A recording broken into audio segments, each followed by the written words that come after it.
نہیں پاؤں گی. مولا کائنات ہم کہتے ہیں مولا علی کرم اللہ وجہہ کو, اور بہت سے لوگوں کو اس پہ اعتراض بھی ہوتا ہے.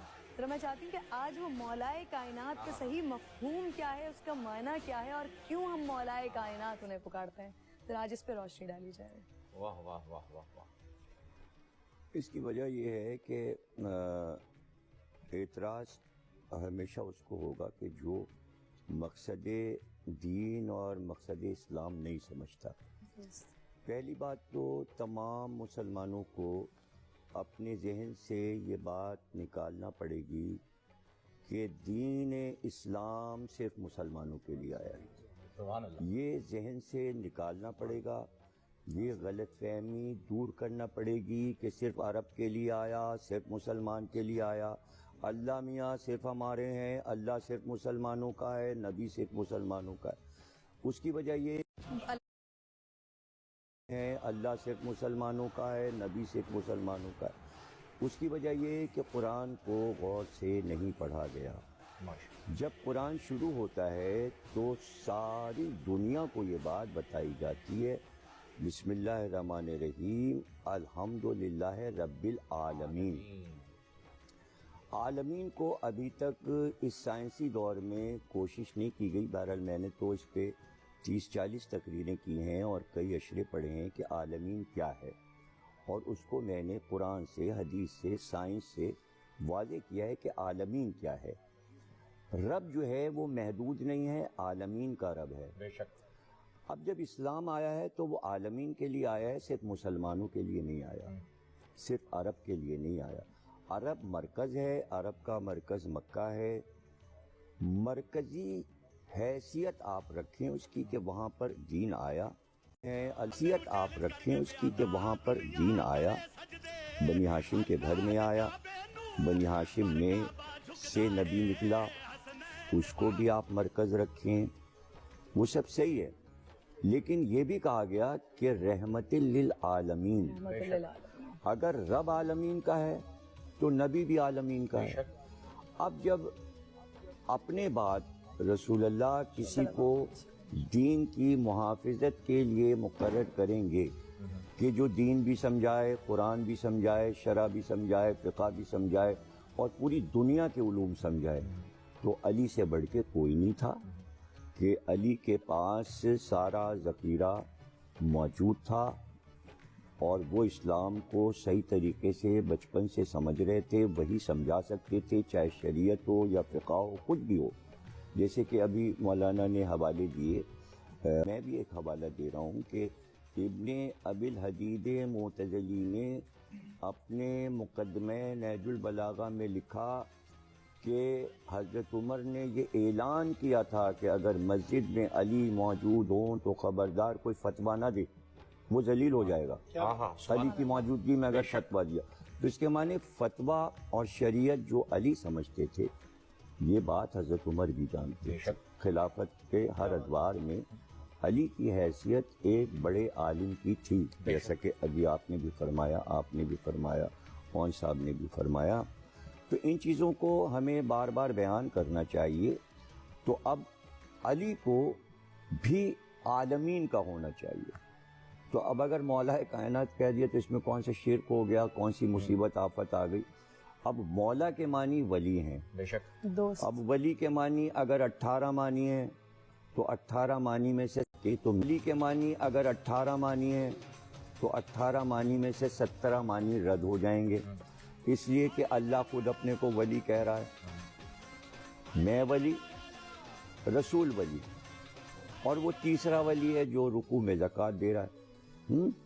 تو اللہ جب ولی ہے تو اب 17 معنی ولی کے نہیں ہوں گے, ایک ہی معنی ہوں گے. جو اللہ کے لیے ولی ہوگا وہی رسول کے لیے ولی معنی ہوں گے, اور وہی علی کے لیے ہوں گے. تو اگر عالمین کا رب اللہ ہے, عالمین کے نبی رسول ہیں, تو پھر ولی بھی عالمین کے لیے ہے کہ وہ عالمین کی باتیں بتائے. اور یہ دعوت صرف حضرت علی نے کیا ہے کہ سلونی, مجھ سے پوچھو, میں ازل سے ابد تک کی باتیں بتاؤں. میں زمین کے راستوں کی طرح آسمان کے راستوں سے واقف ہوں, اور جو میں بتا سکتا ہوں اس سے پہلے کہ میں تم میں نہ رہوں پوچھ لو. ایسی دعوت تو کسی نے نہیں دی. اب جتنا جس کا ظرف اور حوصلہ تھا، اس نے پوچھا اور جتنا پوچھا اسی سے وہ علم علی کا سب سبحان اللہ۔ کاغذ پہ آ گیا، لوگوں نے محفوظ کیا۔ اور جہاں بھی علم کی یہ خاصیت ہے کہ علم پسند دنیا کے کسی کونے میں ہو وہ کھنچ کے وہاں پہنچ جاتا ہے۔ تو جب علی نے مسجد کوفہ کو علم کا مرکز بنایا تو یونان کا عالم بھی آ گیا، ایران کا عالم بھی آ گیا، روم کا عالم بھی آ گیا۔ جہاں جہاں علم تھا وہ بھاگ کر دوڑ کر وہاں آ گیا، اور پھر اس نے اپنے ظرف اور اپنے علم کے مطابق علی سے پوچھا، اور آج وہ علم اتنا ہے کہ اب آپ کو دیکھیں کہ نہج البلاغہ کو 23 جلدوں میں شرح کے ساتھ ابن ابی الحدید معتزلی میں 200 250 جلدیں علی کی سوانح حیات پر عربی فارسی میں لکھ دی گئی ہیں۔ بے شک یعنی میری تو الماری اوپر سے نیچے تک جو ہے نا کمرہ بھرا ہوا ہے مولا علی مولا علی۔ علامہ صاحب، یعنی میں نے ایک پورشن صرف نہج البلاغہ کا بنایا ہے، ایک پورشن صرف ولایت علی کا بنایا ہے، ایک علی کا سوانح حیات کا بنایا ہے، ایک علی کے علم کا بنایا ہے۔ صرف آپ وہ کتب خانہ کمرہ میرا دیکھ لیں جو علی سے بھرا ہوا ہے۔ اور دنیا کے کتب خانے، یعنی میں دنیا کے ہر بڑے کتب خانے میں گیا ہوں، کانگریس لائبریری واشنگٹن گیا، ہالینڈ کے، جرمنی کے، فرانس کے، لندن کے بڑے کتب خانے، آپ یقین کریں صرف میں کہتا تھا علی، تو لائبریرین جو مقرر ہے انڈیا حافظ لائبریری میں، بہت بڑی لائبریری ہے، وہ بس کہتا تھا اور وہ چیز لا کے میز پہ رکھ دے۔ وہ کہتے تھے 2 منٹ میں کتاب آتی ہے، وہ چاہے کسی منزل پر ہو وہ جناب آ جاتی ہے۔ میں نے کہا حضرت علی موتی، انہوں نے تھوڑی سی دیر میں جناب ڈھیر لگا دیا۔ واہ، بالکل سبحان اللہ۔ یہی وہ علم اب اس میں آپ کو ایک واقعہ سنانا چاہ رہا ہوں، جو لوگ سن رہے ہیں۔